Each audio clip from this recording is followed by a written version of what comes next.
In the vast silence of the deep ocean, where light fades and the world becomes unseen, China has placed its most powerful and mysterious nuclear weapon, the JL-3 submarine-launched ballistic missile.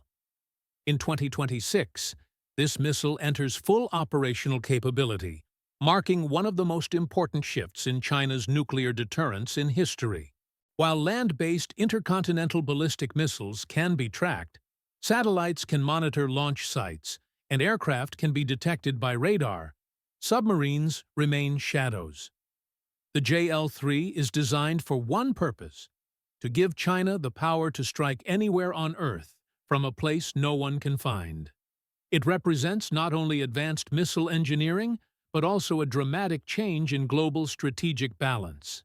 For decades, China relied on earlier SLBMs like the JL-1 and JL-2. They improved gradually, but came with limitations. The JL-2, as powerful as it was, required submarines to sail into dangerous deep ocean waters to hit distant targets. The voyage alone risked being detected and tracked by enemy navies. But the JL-3 changes everything. With an estimated range of 10,000 to 12,000 kilometers, the missile can be launched from within Chinese territorial waters and still reach intercontinental targets.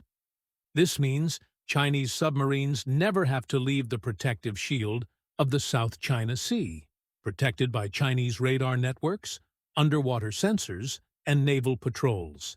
From there, the JL-3 can reach the continental United States, Europe, Australia, or anywhere in Asia without exposing itself to detection.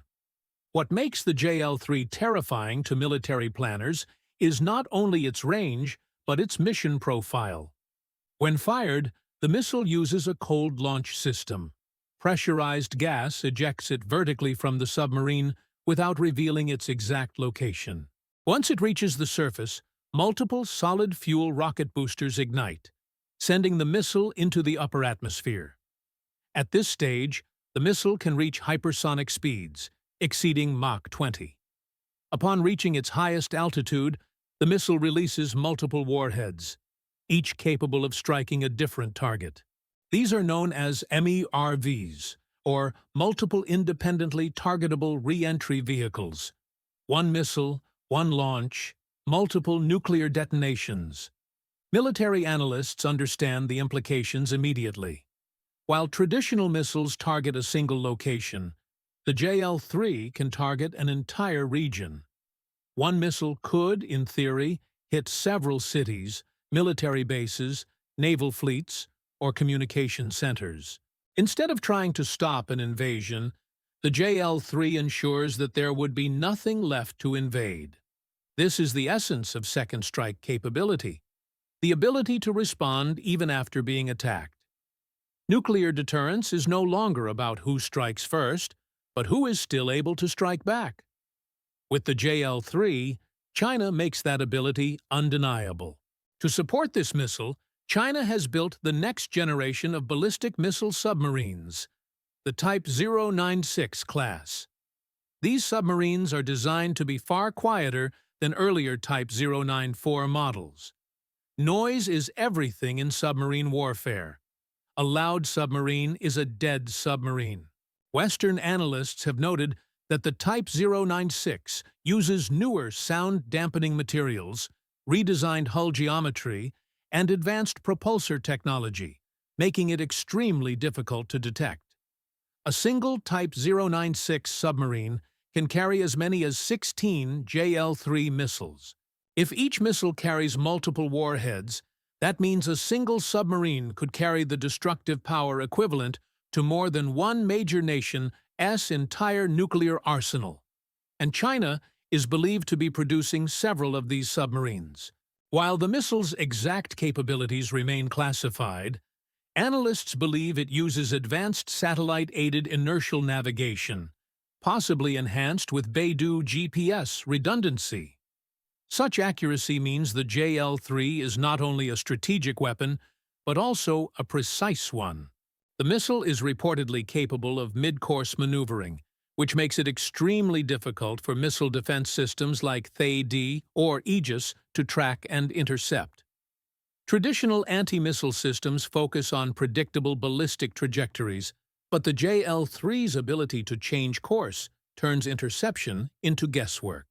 The skies might be monitored, the land might be tracked, but the ocean, especially the deep ocean, is a mystery. This new missile fits into China's expanding bastion strategy. Instead of sending submarines across the Pacific, China is turning the South China Sea into a fortified underwater sanctuary.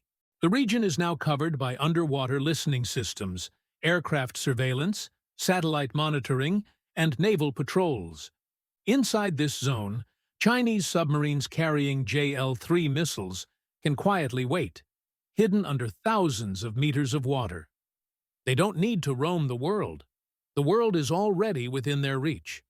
The JL-3 marks a turning point in global nuclear strategy. The United States and Russia long dominated the domain of submarine-launched intercontinental missiles. China, once considered far behind, now stands beside them. For the first time, China possesses a full nuclear triad: land-based missiles, airborne nuclear delivery systems, and sea-based missiles.